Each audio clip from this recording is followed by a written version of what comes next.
We are going to talk about leadership and leadership styles and their relative effectiveness, and then reflect using this on your own leadership tendencies, and then talk a little more about what it means to be a leader in medicine.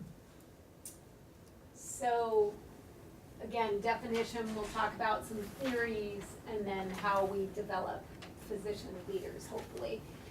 And this has been brought more to the forefront in the, have you all, who's heard of EPAs, or entrustable professional activities for trainees? So for fellows, one EPA that's for all pediatric subspecialty fellows is to lead within the subspecialty profession. And so that's why this is part of your talks. But I also think it's really important to start thinking of yourself as a leader and honing your leadership skills now, because you're going to need them over time. And I have to say, I never learned much about leadership at all for many, many years. So if you start thinking about this now, it'll be good. So can you all sort of say how you define leadership? I'll give you some people to think about.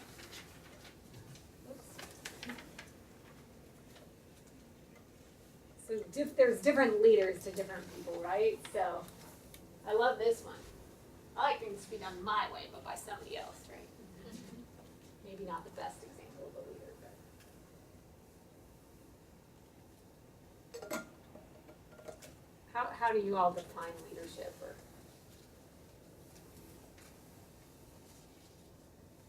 is it the duck that I had on the first one with everyone imprinting and following them around? Maybe. People who are influential. What's that? Like, I think about people who are influential. Like, if you look at kind of the pictures, I love it. Good. Like, I guess the characteristic. And when you say influential, what makes somebody influential? Maybe they've been elected to a position, right? But there's also people who are leaders who don't have a title. What makes them influential, do you think? It was like motivate. They motivate others? Good. I think of like people that like motivate, encourage, inspire. Good. And like always think about leadership in a very different bucket than like managing, which is to me two very different things. Great, great. Now, I think that's really important to think about managers of people or of things versus leaders. Great. Very good comments. So there's like a zillion different definitions of leadership. So John Quincy Adams said, if your actions inspire others to dream more, learn more, do more, and become more, you are a leader. And then Lao Tzu, I think is how you say it. The wicked leader is he who the people despise. The good leader is he who the people revere. It could be he or she. The great leader is he who the people say, we did it ourselves. So not only do they inspire you and influence you, but they make you think you did it on your own. So, so you were saying influential, so influencing people by providing purpose, direction, motivation. You all talked about motivating others while operating to accomplish. So the one component is influencing others or motivating them, and then the other is to accomplish a mission or a key vision for the organization. So I think there's two components to leadership, being able to influence people and then to actually address a vision or a mission. And a process whereby an individual influences a group of individuals to achieve a common goal. So I always say to the fellowship program directors that I think one of our missions or goals is to train and educate physicians to take outstanding care of children, okay, through clinical care, through research, through advocacy. So that's one of our missions in the education office. And I'm not going to do this today, but I'm going to send you all a thing that talks about creating your own personal mission, because I think it's really helpful. It makes you think about what you value and creating a mission of your own. So I love this. I would have exhibited more leadership qualities if someone had just told me to. So hopefully you won't need to be told to do this. You will learn as time goes on. So maybe you all can just sort of brainstorm or think about situations where you as a fellow already have been asked to be a leader or have had the opportunity to lead. So first years maybe not as much, but what are ways you've been asked to be a leader?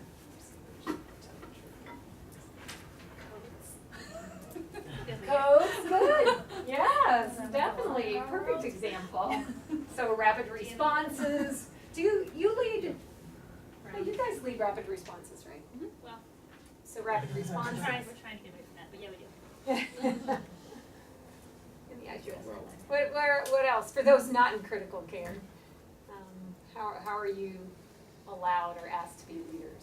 Just like running rounds. Great, yeah, you're the team leader in my mind. The fellow is the leader of rounds, and the attending sort of follows along and helps out where needed. So good. And then many of you, actually, one of the components of pediatric subspecialty fellowships is you're supposed to do administrative tasks. So creating your curriculum or designing your lectures, right, is one thing I think often the second or third year fellow is asked to do. Any other ways that fellows are asked to be leaders?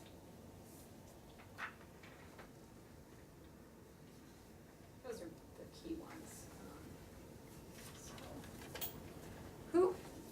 How many of you, when you are on rounds, are the one leading rounds? Okay, good. And I would encourage you, certainly at this stage in the year, and certainly as second and third years, to ask your attending to let you lead. You know, to let you take the forefront, and you can be the pretending or junior attending. So just making the point that leadership can happen anywhere at any time. It's not about your personality, it's about your behavior. It's not about a title. Search for opportunities to innovate, grow, and improve, and make it possible for others to do good work. So you can do all of that as a fellow, right?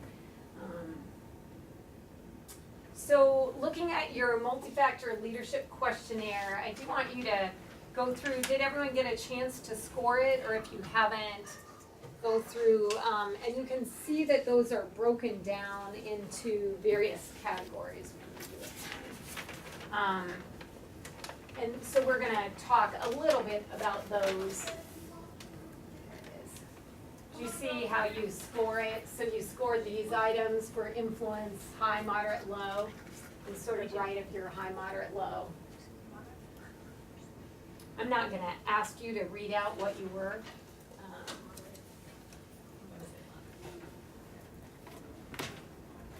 So which of these do you want to be? I won't ask what you were, but which do you want? Which do you not want to be? Okay, laissez-faire, sort of apathetic leader, not really caring what happens.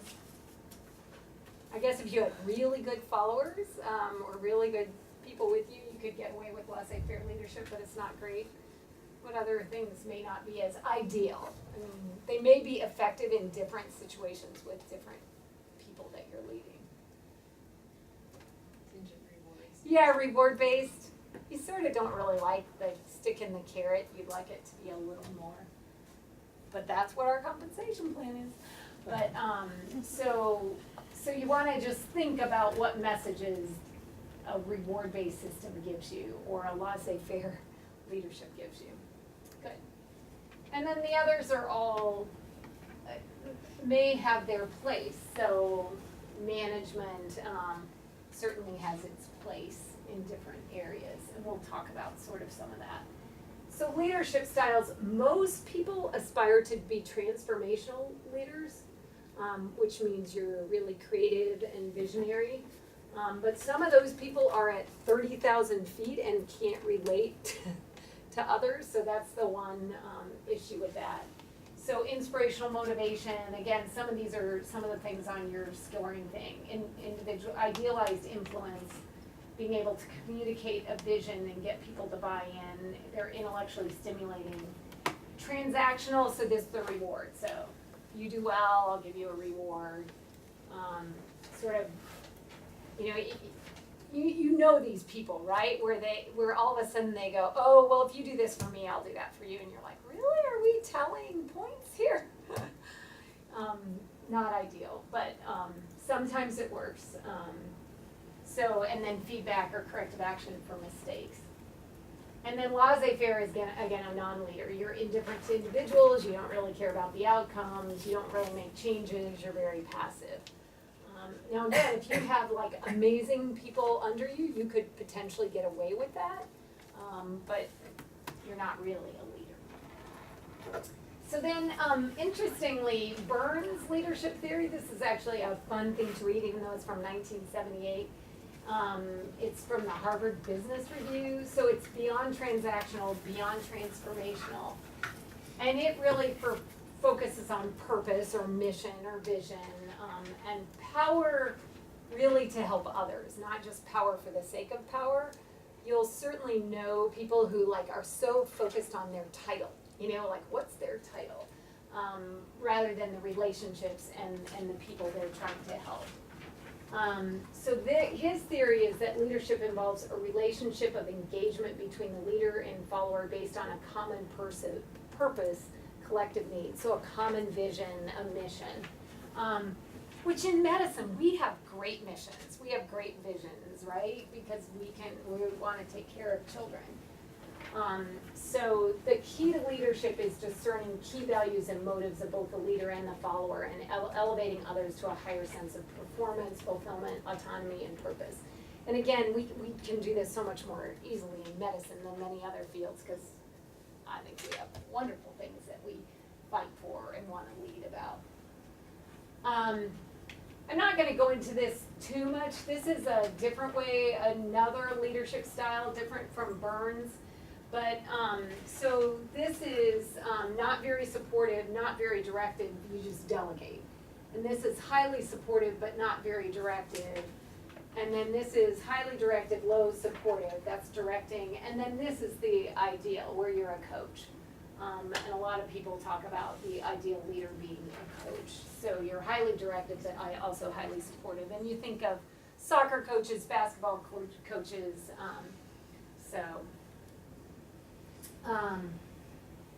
and this leadership group adds not just coaching, but also visionary, affiliative, democratic.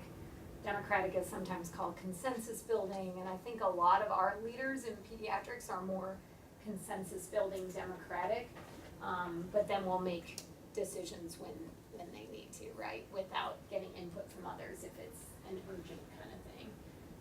Like in the ICU, you're not gonna wait around for a vote of what to do with the pressers, right?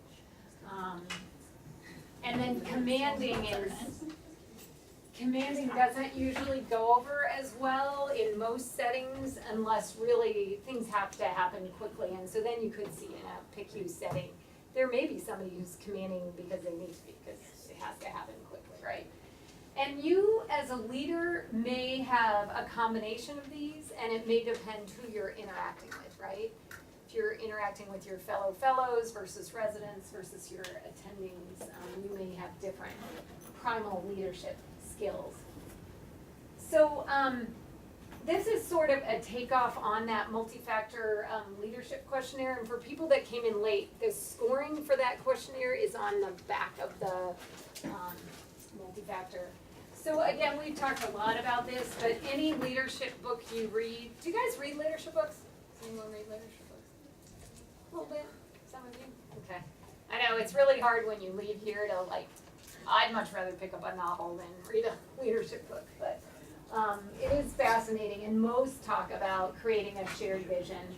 And you'll see most organizations, right, have a vision, a mission statement. For those of you that were at Grand Rounds today, so Mark Del Monte talked, that was one of the first things he addressed was what's the AAP's, the American Academy of Pediatrics vision and their mission. So you envision the future and enlist others in your vision. I mean, ideally, you create the vision as a group, right? Because then everyone has input, which I think is really important.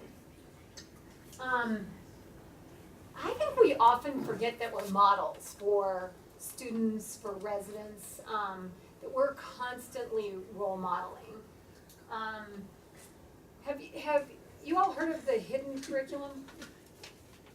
Tell me, Rebecca, I know you're gonna know what the hidden curriculum is, having done some education things. Yeah, it usually has a fairly negative connotation, so it's not something that you're intentionally teaching, but if you are constantly pushing that patients be discharged by a certain time, it has an influence on young trainees that we care more about the timing than we do about the degree to which they receive the care they need.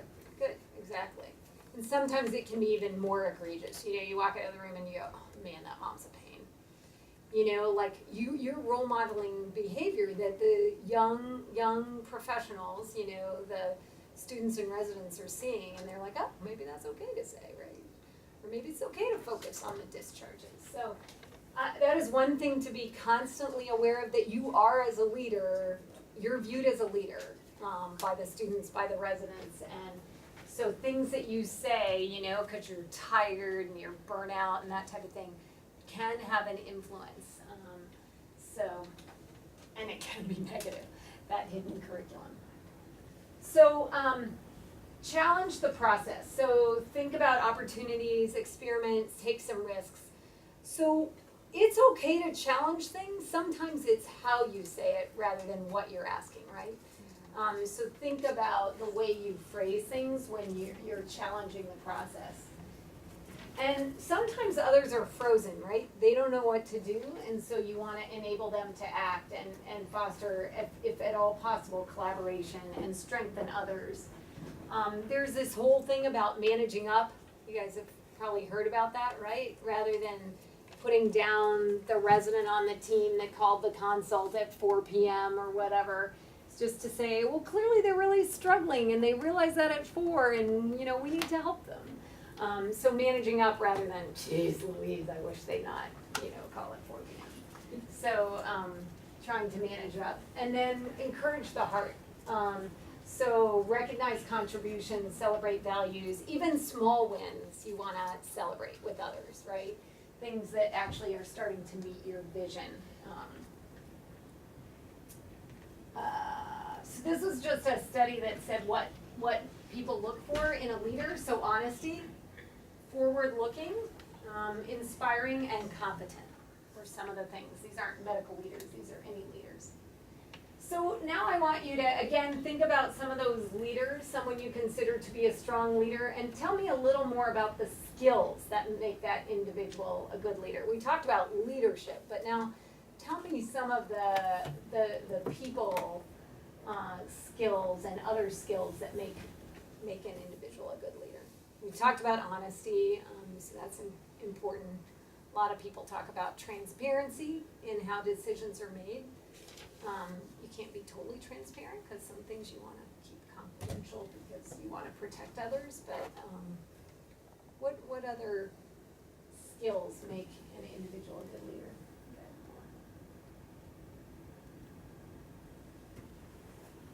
These pictures are a little outdated. This was when we had a different government. I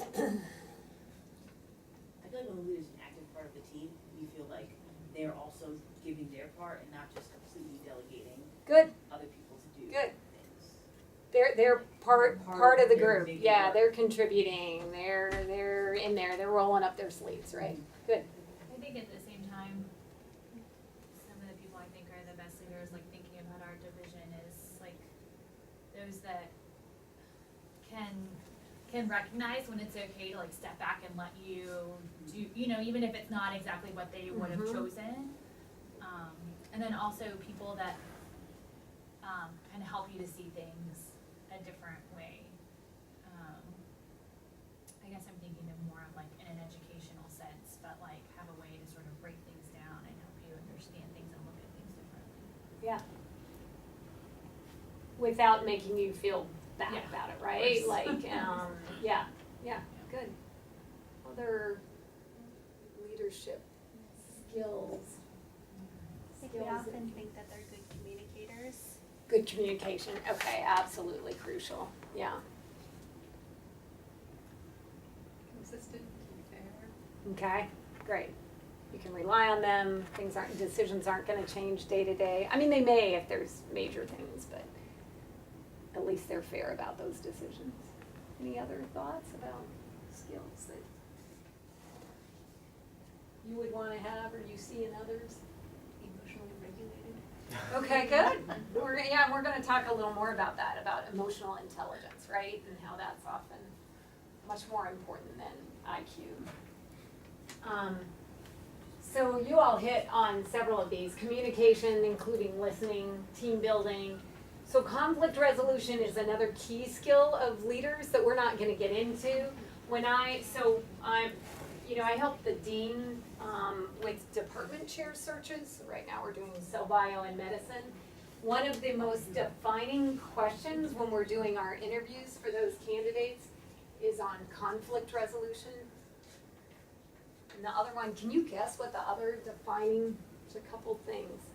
There's two questions that we ask. It's actually not on here. One's conflict resolution.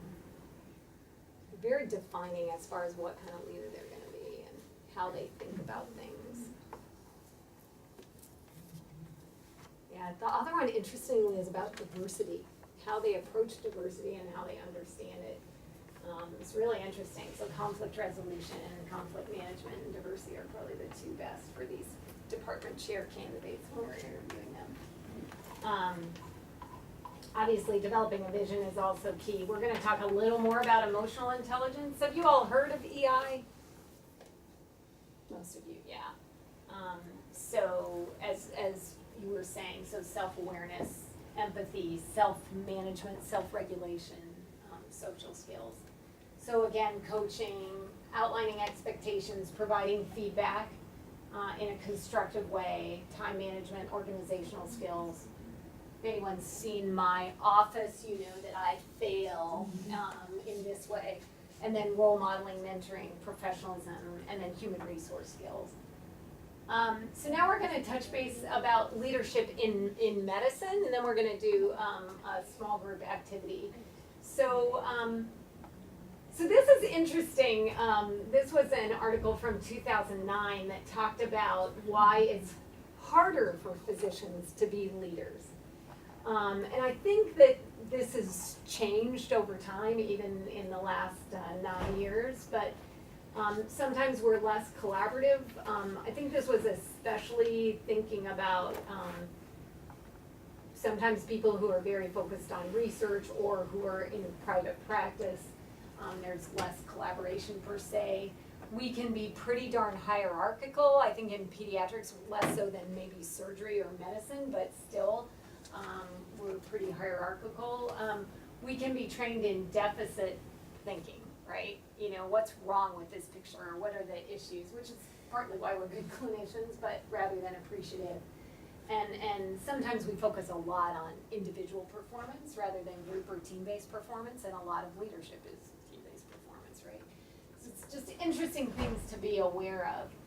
So often it's perceived that since you're the clinical authority, you're also the leader. We're more accustomed to autonomous decisions, right? Less collaborative decisions sometimes, not always, obviously. And then we acquire complex skills via role modeling, so that can be sort of hit or miss, right?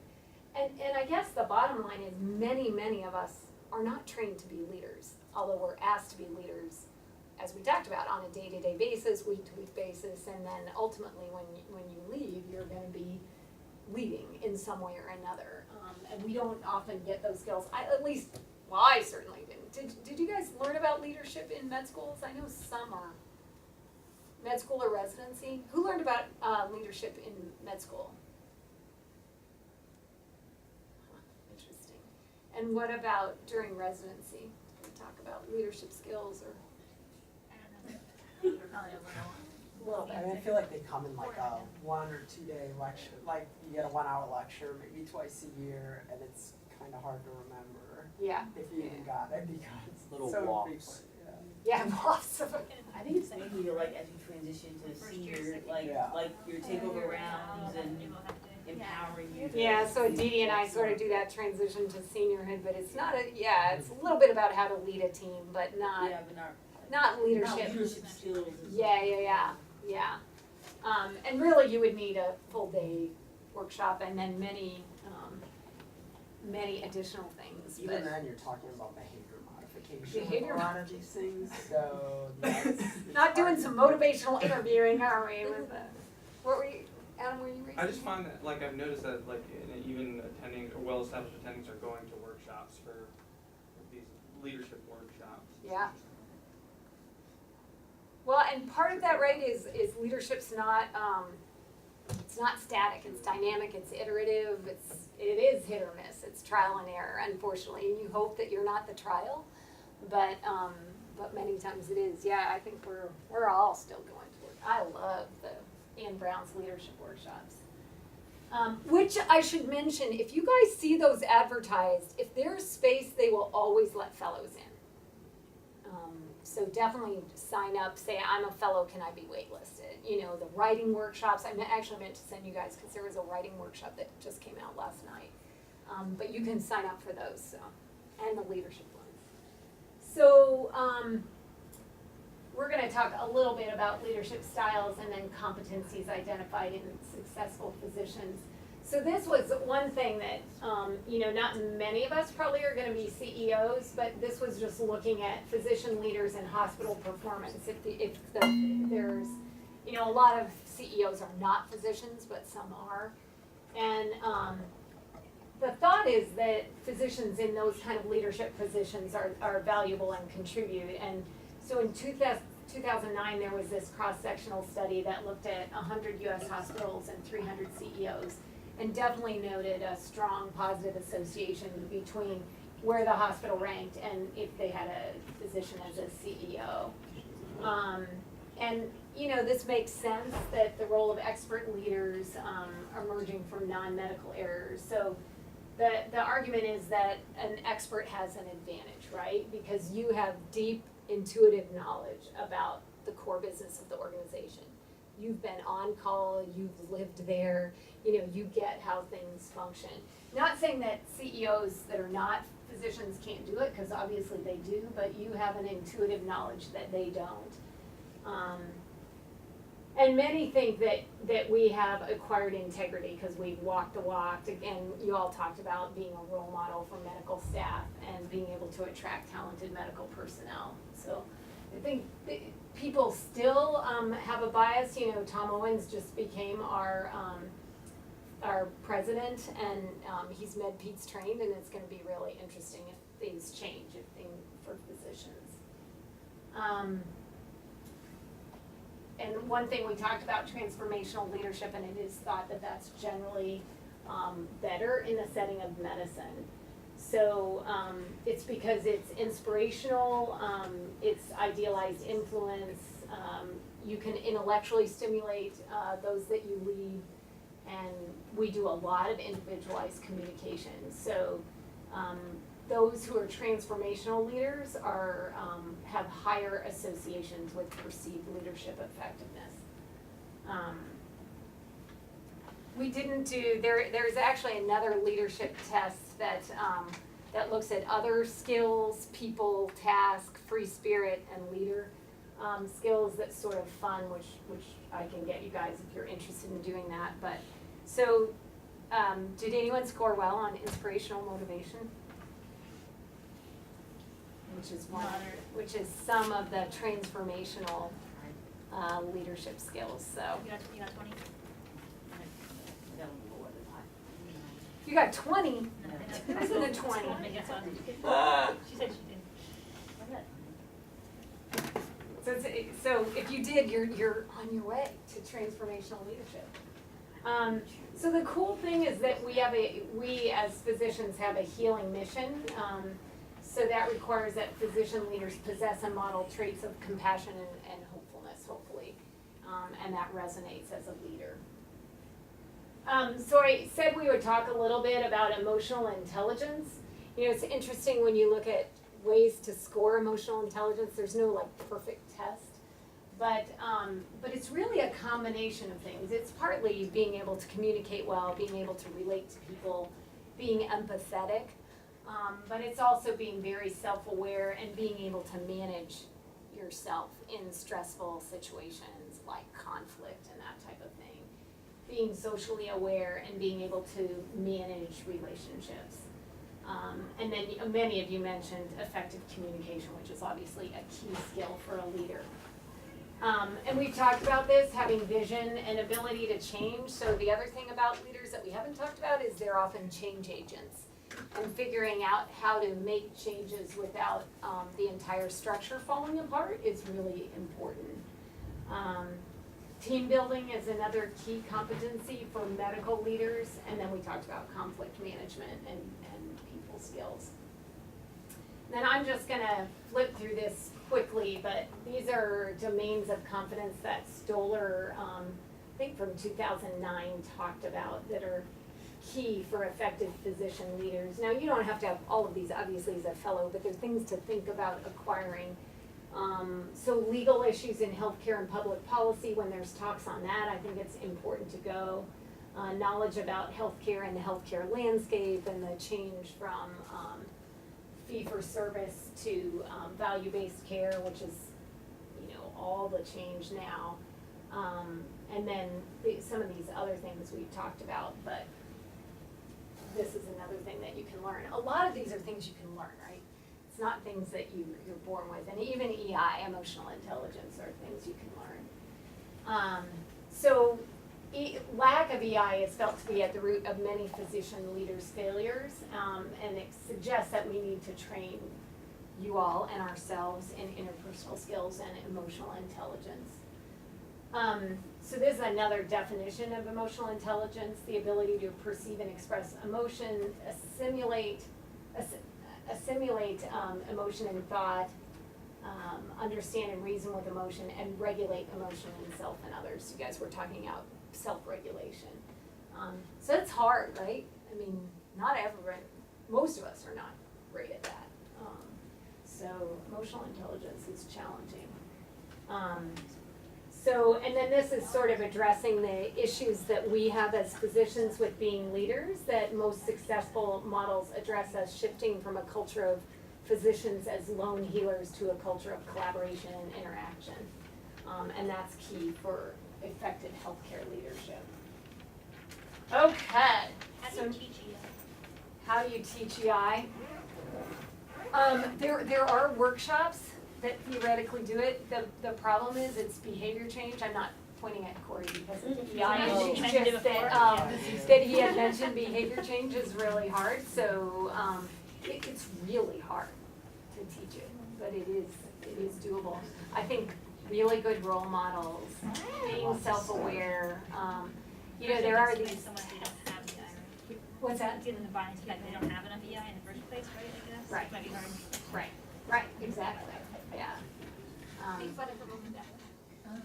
But you can, EI is really tied in with empathy and communication and some of those things you can teach, but empathy is pretty hard to teach. So there's some aspects of, right? I mean, some aspects of EI you can teach, but not all of them. And I feel like the process in medicine probably is somewhat supportive of emotional unintelligence or lack of intelligence, because people don't get a job. They spend 10 years going through school and training, and then all of a sudden, on day one, they could be coding someone. Like, how do you go from this, moderate, at best, amount of responsibility to... this student never having the full responsibility to everything. And do it in an efficient manner. Yeah. No, it's hard. It's hard to teach EI. I mean, there's a lot of books written about it to help you self-manage and self-regulate, but it's hard. You have to want, right? Yeah. Acknowledge And the more- acknowledge the issue. You You have to have enough to know that it's a problem for you. Right, and most of us don't self-assess especially well.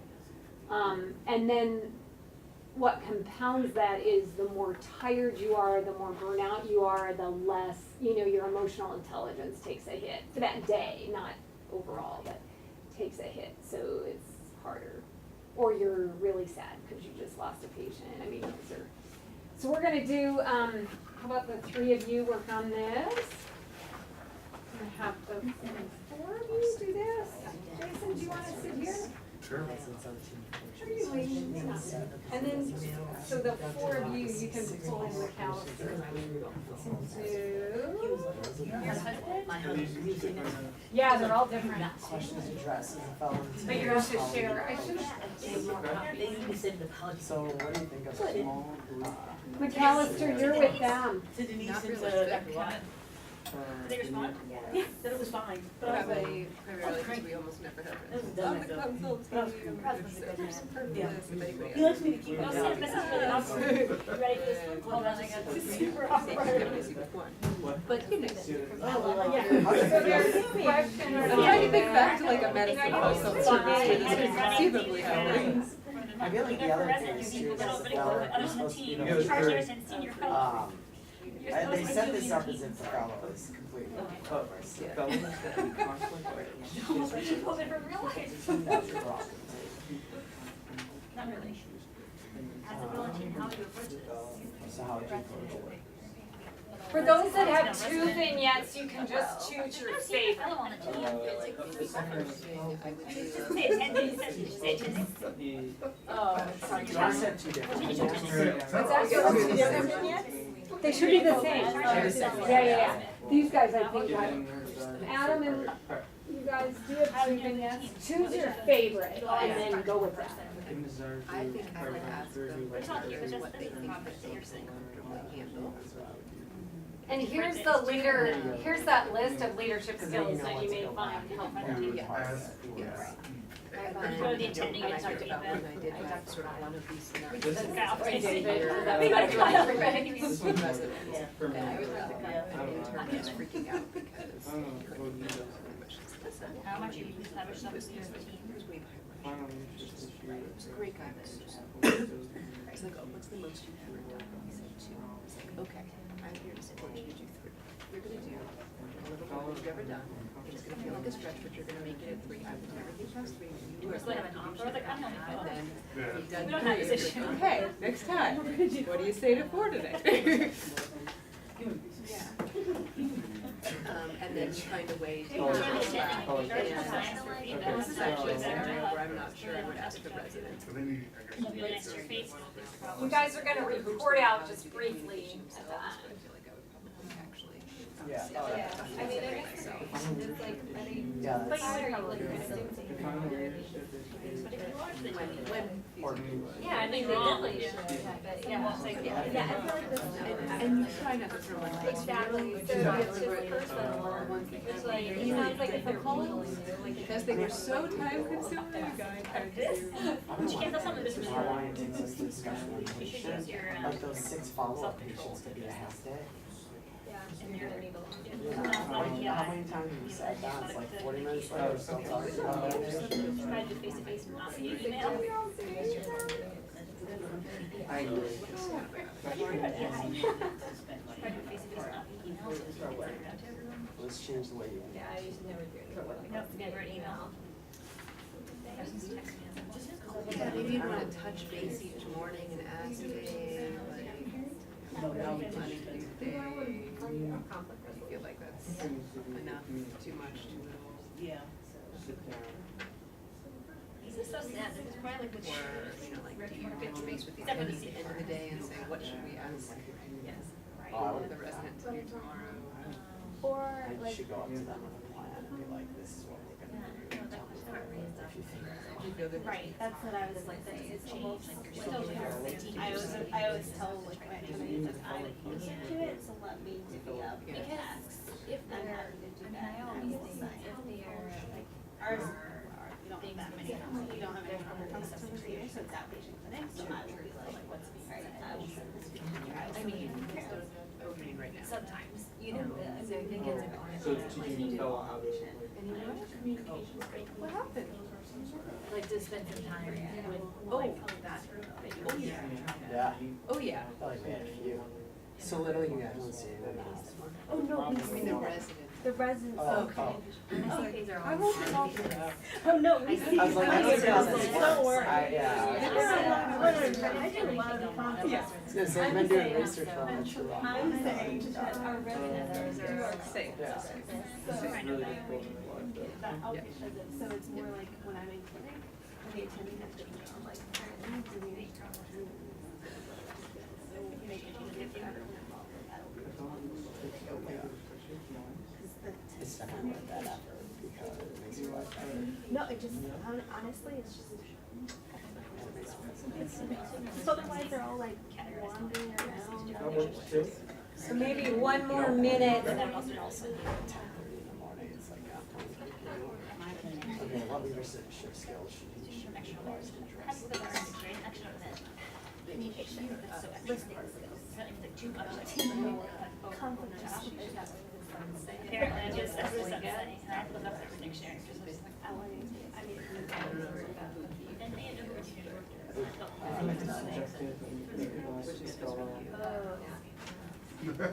How It was it when you feels. said, yeah, what made me think about also myself as I watch my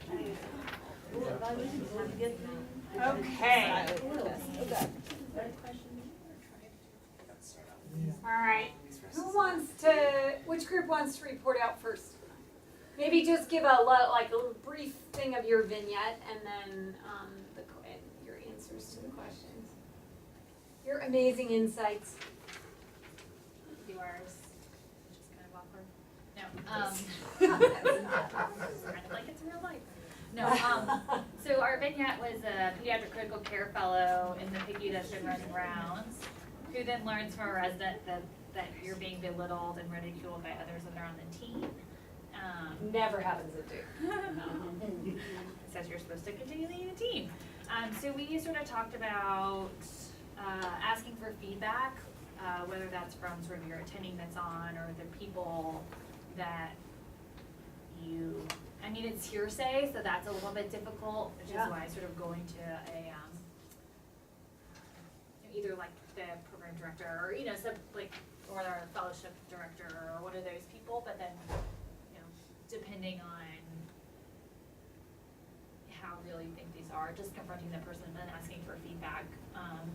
And then you're like just trying to take that to heart and see if there's any sort of like using your emotional intelligence and trying to figure out whether or not there's any truth to what is being said and try to adapt accordingly.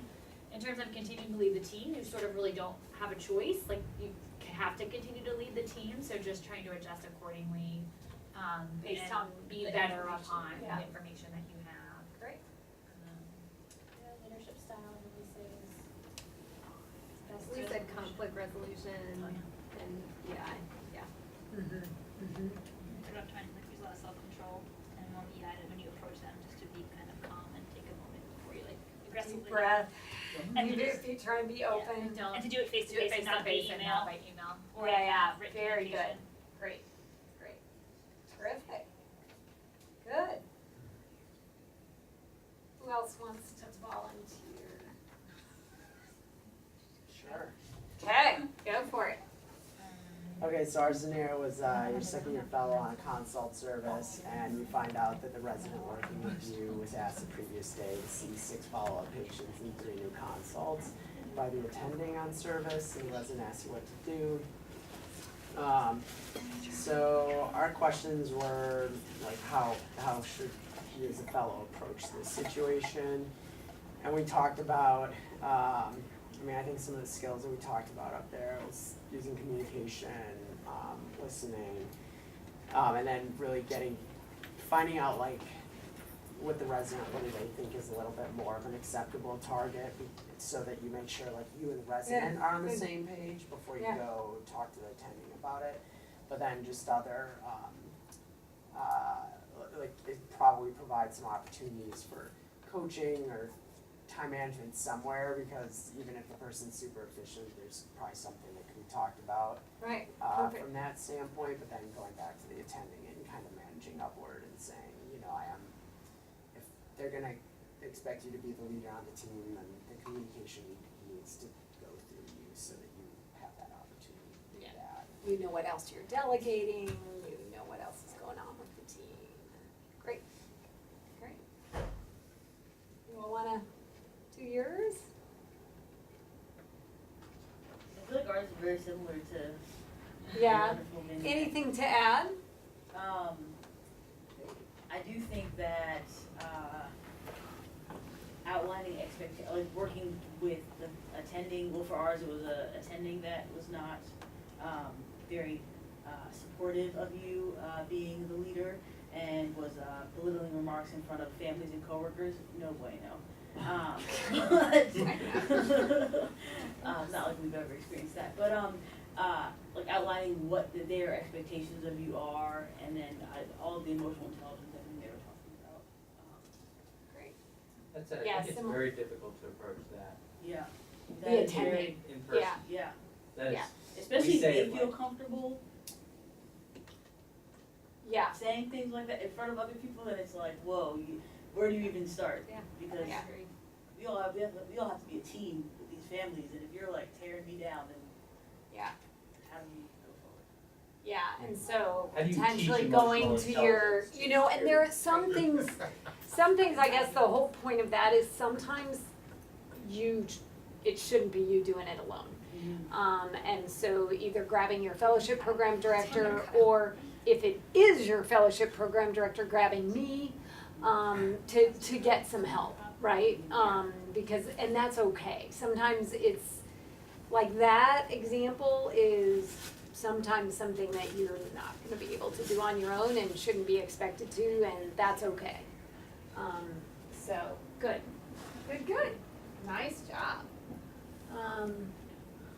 So this was sort of fun, from 2006, talking about a new model for a new generation. So looking at traditional leadership versus modern. So again, we talked a little bit about that, but rather than just the leader crafting the vision, the group creates the vision and the leader is able to articulate it. The leader demands performance, the leader inspires it, you know, more partnership kind of thing, emphasis on emotional intelligence. I mean, obviously intelligence is important, or IQ, but your emotional intelligence also is key. And then rather than controlling others, you seek to empower, motivate, and empathize with others. And then the team seeks balance between work and home. So, sort of cool, sort of different twist on leadership things. And I think this really is much more accurate for what I think we should be doing in a medical setting. I think that's, so there's just, we talked about the hidden curriculum and how you role model and can really affect our impressionable young learners, especially our students, but even our residents. It is very clear from business studies, especially the Fortune 500, diversity makes us excellent. And that we all have implicit bias. And so I think as a leader, realizing the more diverse we are, that means we have naysayers in the room, it means we have people with different perspectives, but that all adds to making us more excellent. And so I think that's really important as a leader to understand. Again, understanding how to change. Sometimes change can be disruptive, but you don't really want things to fall apart while you're making change. So trying to keep things together. We talked about conflict resolution. It was interesting. I was away to Chicago for our first ever residency reunion. I highly recommend this when you're out for a while. It was really, really fun. And we were all talking, you know, several people, like we're hematologists, oncologists, about how we never debriefed after deaths or anything. And I think it's really important to in other words, you know, to have your EI, to empathize with trainees maybe encountering death for the first time or a really sick patient, and to be aware of that and try as a leader to debrief with your trainees, because we forget about that, right? We talked about leadership is dynamic. One thing I see a lot of young attendings do is, I made this decision, I saw this patient, but it's we, it's us as a team, right? And I think that's important. I've heard that a lot when young attendings first get out there, that then the fellows are like, oh, they keep saying I, but you know, I sort of participated in the care of this patient. The other thing that I've learned even more recently is to do a reality check. We all tend to assume things because that's part of who we are, but sometimes it's really important to ask for clarity, okay? tell me more about that. Or Kevin Sowers, the former president, used to always, the Teach Me blog, but he would say that in meetings. Teach me why we need a triple board, Cammy? So, it's a nice approach to learning more and not being caught assuming things. So I think doing that as a leader that was a really neat skill to learn. And then this is just, again, reiterating, we saw this slide, but reiterating some of the excellent leadership skills. In our last minute or two, in the next 3 months, what leadership skill or skills are you going to work to acquire? Looking at you all, I already know you have several of these, but what ones are you going to work on? Make a commitment to yourself, write it on your multi-factor leadership questionnaire. You don't have to share, but does anyone want to share? Willing to share? I feel like we're really bad about giving feedback Okay. to our Great. residents and to our colleagues sometimes, because it gets very uncomfortable. And so we just complain about things instead of actually getting people directed feedback, especially when they're early in the month, they can change behaviors. Yeah. Or even better, and it's not really fair to assume along with the expectations of giving them feedback on what they should be working on. And when feedback's going to be hard, I love having them self-assess first, because they often know. And they're going to tell you, I'm really struggling with whatever. And then you're like, yeah, but we're going to work on that, and let's develop an action plan. And, but I think that's great. But that it does help if you have them self-assess. If they don't know, then it's a little harder, but sometimes they're there. Good. Any other? I'm the same thing, outlining expectations. I feel like we are very busy on Monday mornings with new teams, and it's very easy to complain about what people have not done on Thursday and Friday, when if you had talked about this is what I expect on Monday, Yeah. then we wouldn't be complaining, because clearly everyone's really smart and here for a reason, here to take care of patients. So Yeah. when things fall through the cracks, you don't blame yourself. So not saying this, I expect you to call me when you're after respond. Yeah. Right. I was just on service and I forgot to say to the med students, I want a new patient presentation, 5 to 7 minutes, and an old patient 3 to 5 minutes. 20 minutes into this new patient presentation on family-centered grounds, I was like, I could have saved a lot of time if I'd remembered to outline my expectations. So yeah, I think it does save you time. I know, the senior and I were like, okay, we have 17 patients to round on and we've just lost 20 minutes. Now we have 2 minutes a patient. So yeah, you're exactly right. If you outline expectations, it just makes everything flow more smoothly depending on what it is. So cool. All right. Well, that's great. I think, yes. Just remember, you are a leader in your position, and hopefully we can help you develop those skills. So, great. Thank you all for coming. Thank you. And I will send you the Inspire article, which is really fun, about developing your own personal mission statement. I think it's a nice thing for you all to start thinking about right now and at this stage. Sounds like an NIH bio sketch. It's not an NIH bio sketch, I promise. It's much more fun. It's shot. So you have to write one right now, Corey. Are you working on one right now? I feel like every time I go,